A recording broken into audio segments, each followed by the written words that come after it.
Bon, je vais directement vous dire comment j'ai réussi à sortir un tel calcul.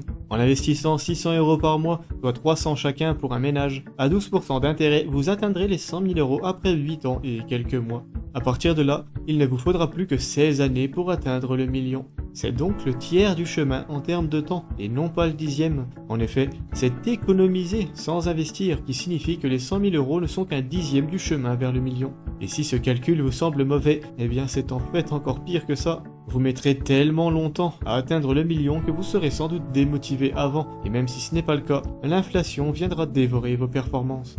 Le pouvoir d'achat d'1 million d'euros dans 24 ans n'équivaut pas du tout à celui de ce même million dans 40. En plus de ça, vous serez millionnaire plus jeune en investissant efficacement, donc vous serez a priori en meilleure santé pour en profiter. Enfin, sachez qu'obtenir n'importe quelle somme en investissant signifie que vous débloquerez une rente, et c'est bien ça qu'on vise. On ne veut pas juste atteindre le million pour ensuite tout claquer. À quoi bon? En l'occurrence, ce fameux million investi à 12% vous débloque une rente brute théorique de 120 000 € par an, soit 10 000 € par mois, mais la rente nette serait quant à elle de 8 280 € minimum, si on prend les impôts du PEA en compte, et en imaginant que le rendement reste à 12%. Il n'est d'ailleurs pas nécessaire d'investir autant ou pendant aussi longtemps pour atteindre le million. En investissant seulement 200 € par mois, vous l'atteindrez tout de même en 33 ans, donc 9 ans plus tard, mais en investissant 3 fois moins chaque mois. A l'inverse, en investissant très agressivement, il vous sera possible de ne pas avoir à le faire très longtemps. En investissant cette fois 1000 € par mois pendant 5 ans, vous atteindrez dans un premier temps 81 669 €. Et en laissant traîner ça 21 ans, en arrêtant définitivement d'investir le moindre euro, vous atteindrez le million. Vous l'avez donc atteint en 26 ans au total, en n'investissant que pendant les 5 premières années. 60 000 € entre guillemets seulement sont sortis de votre poche pour atteindre ce palier bien connu, autrement dit 6 petits pourcents du million d'euros que vous posséderez. Comment faire pour en arriver là? Pour réussir à économiser 600 € par mois seul, ou 300 € chacun à deux? Comment investir passivement? Comment trouver un rendement de 12% par an? Et comment faire pour payer aussi peu d'impôts? Je vais tout vous expliquer. Pour réussir à économiser autant, et si vous n'avez pas un salaire élevé, il vous faudra jouer sur les deux tableaux que sont vos revenus et vos dépenses. En effet, si votre but est d'investir 600 € par mois seul, et que vous ne pouvez actuellement en placer que 200, le plus évident sera entre guillemets simplement d'aller chercher 400 € de plus à travers un nouveau business, un hobby ou un petit boulot. Pour ce qui est du côté économie, le plus important sera de le faire intelligemment. Exit les gros SUV ou les voitures neuves et hors de prix. Exit les parfums à 100 € le flacon, les boissons à 8 au Starbucks, les vêtements très chers alors qu'il y a les mêmes sur Vinted à 2,50 €. Exit les longues vacances au Japon. Et bonjour les vacances en camping avec des amis en covoiturage et pour 5 fois moins cher. Il existe un nombre énorme de petites astuces à appliquer pour économiser une fortune sans pour autant baisser votre niveau de vie. De plus, adoptez un style de vie plus minimaliste, donc en consommant moins et en revendant ce qui encombre votre habitation, vous vous habituerez à vivre plus humblement.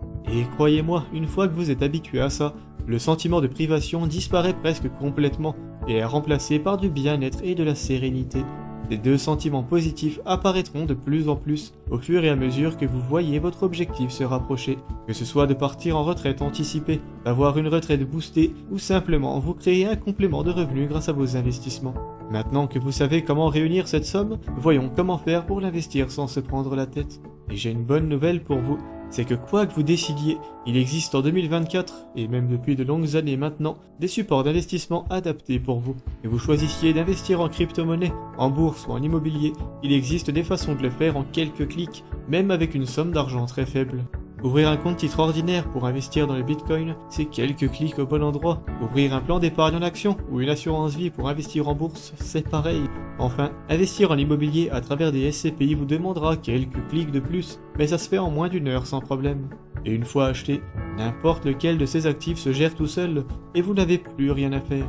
Pas besoin de le chouchouter, ni d'essayer de l'acheter ou revendre au bon moment. Le meilleur moment pour investir était hier, et le deuxième meilleur moment est aujourd'hui, point barre.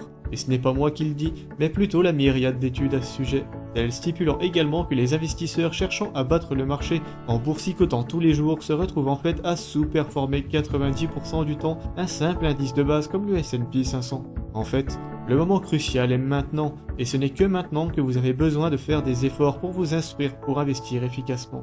Une fois ces quelques connaissances très basiques acquises, vous serez tranquille toute votre vie et gagnerez plus de 10% par an sans rien faire en moyenne. Bon, tout ça c'est très bien, mais vous vous demandez sans doute d'où je sors ces rendements, et notamment celui de 12% que j'ai utilisé pour faire ces quelques simulations.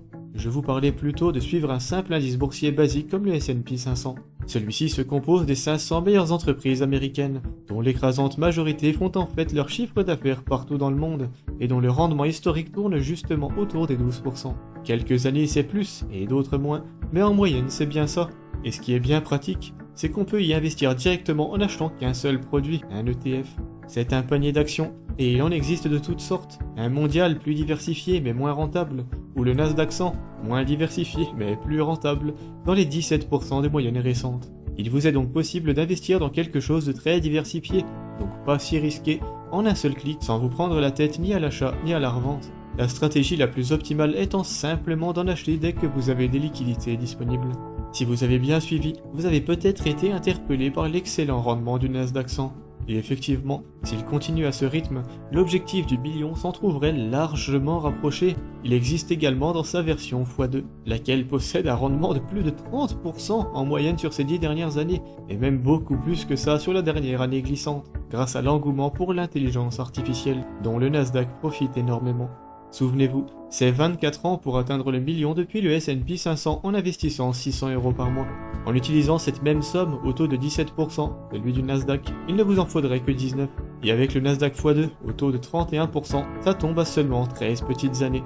Alors attention bien sûr, les rendements annoncés se basent sur la moyenne des 10 dernières années et ne sont pas garantis. Les performances passées ne préjugent d'ailleurs pas forcément des performances futures. Mais pour rigoler, sachez qu'avec le livret A et ses 3%, on serait sur près de 100 ans d'attente pour atteindre le million.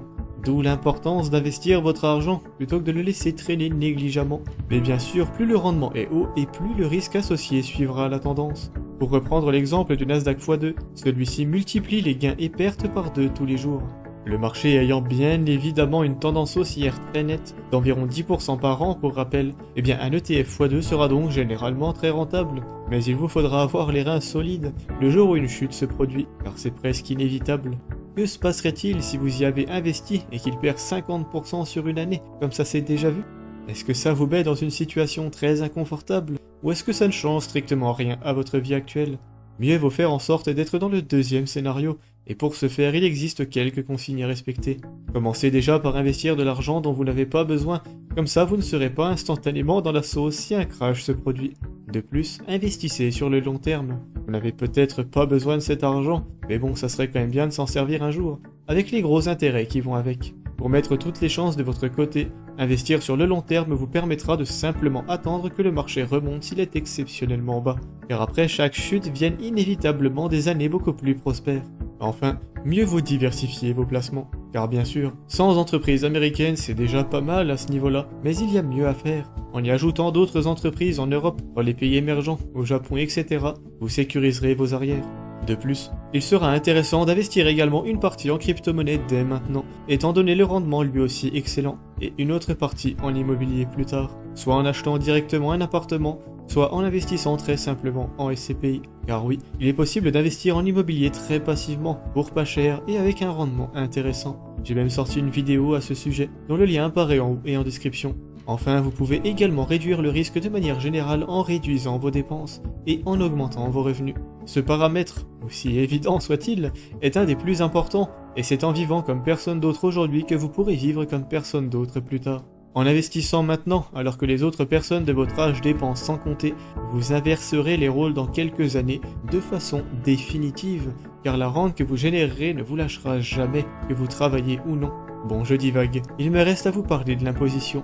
Celle-ci est normalement de 30%, mais on va réduire ça à seulement 17,2% en passant par un plan d'épargne en action, soit un compte que vous pouvez ouvrir dans n'importe quelle banque. Mais attention, ils ne se valent pas tous et certaines banques vous factureront des frais énormes. De par leurs frais compétitifs et leur interface fluide, j'utilise personnellement Boursobank et j'ai même un lien de parrainage en description si ça vous intéresse. Tous les ETF dont je vous parle depuis le début y sont accessibles et vous paierez donc de faibles impôts dessus si votre PEA a plus de 5 ans. De faibles impôts en effet, vous ne payez en tout et pour tout que 17,2%, uniquement sur plus-value, uniquement quand et si vous retirez et rien d'autre. ça ne viendra pas augmenter vos impôts sur le revenu. Donc en clair, si vous avez ce fameux million et que vous prenez une rente annuelle de 60 000 euros, eh bien vous devrez payer 17,2% de ce montant maximum chaque année, soit 10 320 euros. Et je dis bien maximum, car seules les plus-values sont taxées, alors que vous retirez aussi un certain pourcentage d'argent venant à la base de votre poche. Vous paierez donc plus réalistiquement dans les 8 000 euros, et en procédant comme ça, vous ne paierez jamais d'impôt sur la grande majorité de vos investissements, étant donné que vous ne retirez jamais tout d'un coup. Vous savez tout maintenant, et si ce n'est pas le cas, je vous invite à poser vos questions en commentaire, je tâcherai d'y répondre dès que possible. En attendant de vous lire, je vous invite à aimer la vidéo si elle vous a été utile, et à vous abonner à la chaîne si mon contenu vous plaît. Ciao!